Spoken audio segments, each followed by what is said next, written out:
नमस्कार। ज्योतिषीय श्रृंखला की इस कड़ी में आपका हार्दिक स्वागत है।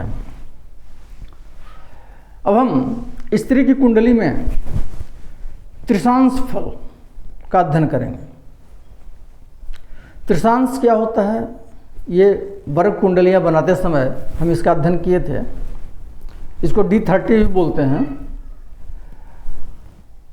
त्रिशांश के द्वारा, त्रिशांश कुंडली के द्वारा जातक के स्वास्थ्य, दुर्भाग्य, आकस्मिक घटनाएं, शारीरिक और मानसिक कष्ट, कर्मजनित दोष, आचरण, व्यवहार, चरित्र इत्यादि बातों का हम अध्ययन करते हैं और इसका विश्लेषण करते हैं।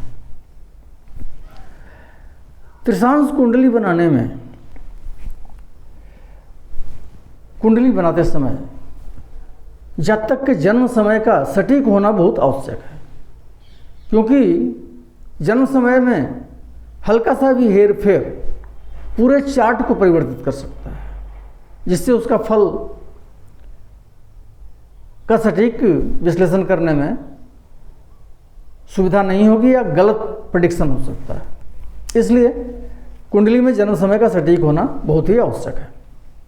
उसके हिसाब से ही ग्रहों की वर्ग कुंडलियां बनाई जाती हैं, उनके अंशों और अंश कला विकला के आधार पर,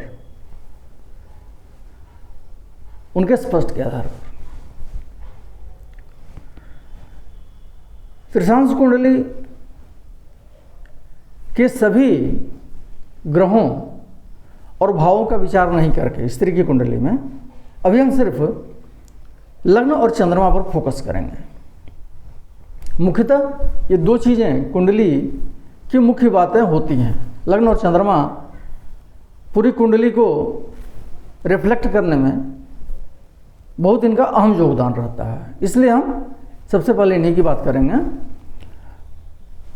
सर्वप्रथम हम ये देखेंगे कि लग्न में और चंद्रमा में कौन बलवान है और वह किस राशि में स्थित है। लग्न और चंद्रमा में जो बलवान हो वह मेष या वृश्चिक राशि में स्थित हो, अर्थात या तो मेष लग्न की कुंडली हो या वृश्चिक लग्न की कुंडली हो, या चंद्रमा मेष राशि या वृश्चिक राशि में स्थित हो। इन दोनों में से चंद्रमा और लग्न में से जो बलवान हो, यदि वह मेष या वृश्चिक राशि में हो और मंगल के त्रिशांश में हो, तो वैसी स्त्री दुराचारिणी होती है।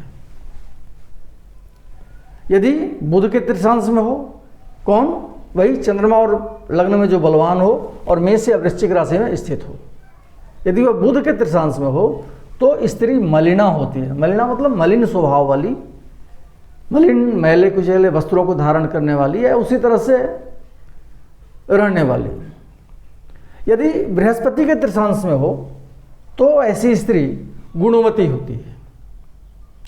शुक्र के त्रिशांश में रहने से स्त्री व्यभिचारिणी होती है।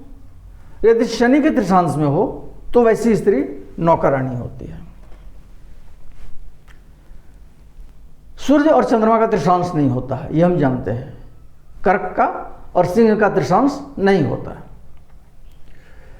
अब यदि चंद्रमा और लग्न में जो बलवान हो वह यदि वृष या तुला राशि में हो, अर्थात शुक्र की राशि में हो, और मंगल के त्रिशांश में हो, तो वैसी स्त्री कलह करने वाली, कलही प्रवृत्ति की, झगड़ालू प्रकृति की तथा दुष्ट प्रकृति की होती है।